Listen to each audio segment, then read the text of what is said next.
How often do you meet? That's another great question for anyone that wants to build a mastermind.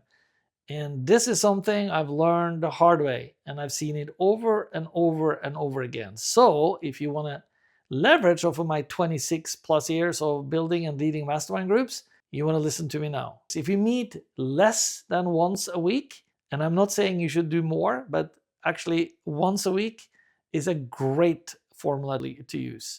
All right, if you know already now that you'd like to know a little bit more about this, there's a link for you right in the description that you can click on. So go there right now. If not, continue watching and I'll teach you more. Unless you're a group that have been together for a long time and you know you have the foundation under grasp, and that takes several years, then you might be able to go to every other week. But once a month, forget about it. It fizzles away, you forget what other people are talking about, you forget to follow up, this, that, and the other. So meeting once a week is very important because you create momentum, you remember what the other people were talking about. As also during the week, we very often make contact with each other, say, hey, Peter, you were looking for this, I happen to find it. Or, Peter, do you remember you were going to get back to me about this? Can you please do that now?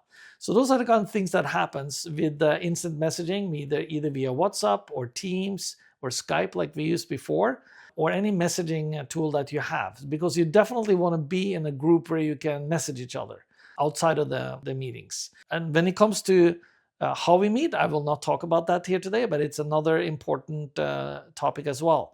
Today, it's all about how often you meet, and you have to keep momentum.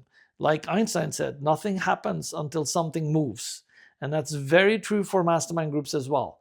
You want to be part of the movement. You want to be creating energy under your own feet so that you have some kind of accountability for yourself, but also for the team and your partners and all of that. So it's important to stay on track and on the move. So that's very important. And it also has a lot to do with engagement in the group.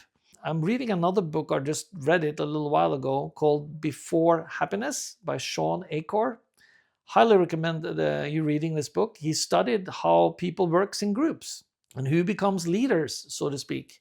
There's not a leader per se in the mastermind group, but there are people that take charge and make things happen. And that could be you.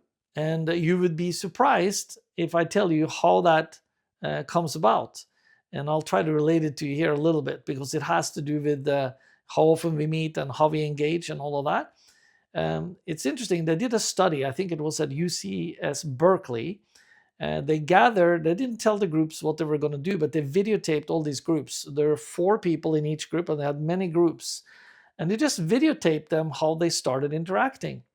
And statistically, they found out that the person that ended up starting to talk first usually ended up as the leader of the group. Now, in a mastermind group, there's not per se a leader or a conductor or a, what do you call it?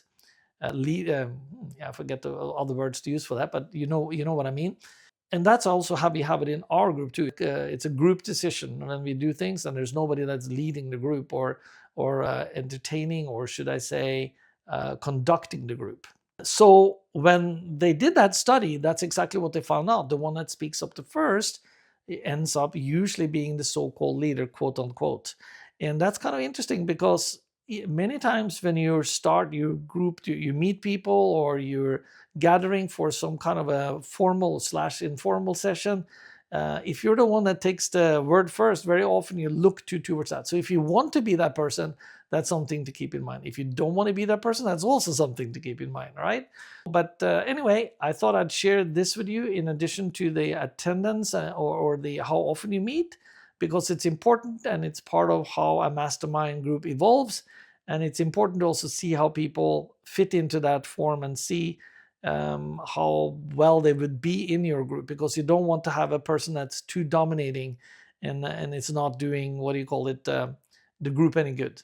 Oh, and by the way, if you want to set up a direct little quick call with me, there's a link below where you can click. I forgot to say that earlier. And you can hit me up on any questions and we can set up a call to see if this is something for you. All right, see you on the other side. Ciao, ciao, bye-bye.